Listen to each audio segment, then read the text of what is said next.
बच्चों, चलिए प्रश्न पढ़ते हैं। तो प्रश्न में दिया गया है, लौह धातु की कमी से क्या होता है। तो हमारे पास विकल्प हैं, पत्ती के शीर्ष का झुकना, तरुण पत्तियों पर सबसे पहले अंतराशीरीय या इंटरवेनल क्लोरोसिस, फिर दिया गया है हमारे पास प्रोटीन संश्लेषण में कमी आती है, और डी है पत्तियां कम रह जाती हैं, वह वृद्धि धीमी हो जाती है। तो इस प्रश्न की मुख्य अवधारणा के बारे में हम जान लेते हैं।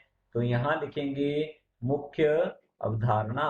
इस प्रश्न की मुख्य अवधारणा है, पादपों में पादपों में लौह पादपों में लौह धातु या लौह तत्व की कमी।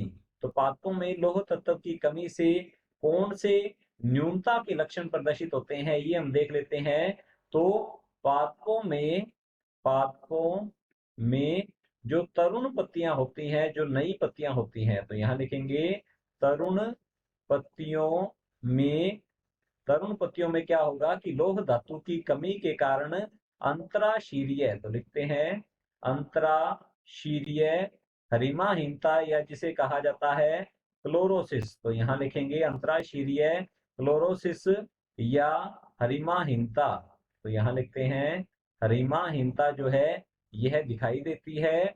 और यहाँ हम लिख सकते हैं इस प्रकार से कि पादपों में लौह तत्व की कमी के कारण पत्तियां पीले रंग की हो जाती हैं, पत्तियां पीले रंग की हो जाती हैं हो जाती हैं तथा तथा इन पत्तियों में तथा इन पीले रंग की पत्तियों में गहरे हरे, तो यहाँ लिखते हैं गहरे हरे रंग रंग की शिराओं का जाल रंग की शिराओं का जाल जो है ये दिखाई देता है। तो पादपों में लौह धातु की कमी से ये लक्षण जो है प्रदर्शित होते हैं, न्यूनता के लक्षण।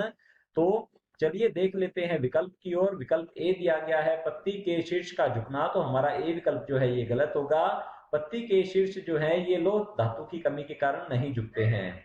बी है तरुण पत्तियों पर सबसे पहले अंतराशीरीय क्लोरोसिस, तो हमारा बी विकल्प जो है ये बिल्कुल सही उत्तर है। सी है प्रोटीन संश्लेषण में कमी आती है, तो हमारा सी विकल्प भी गलत होगा।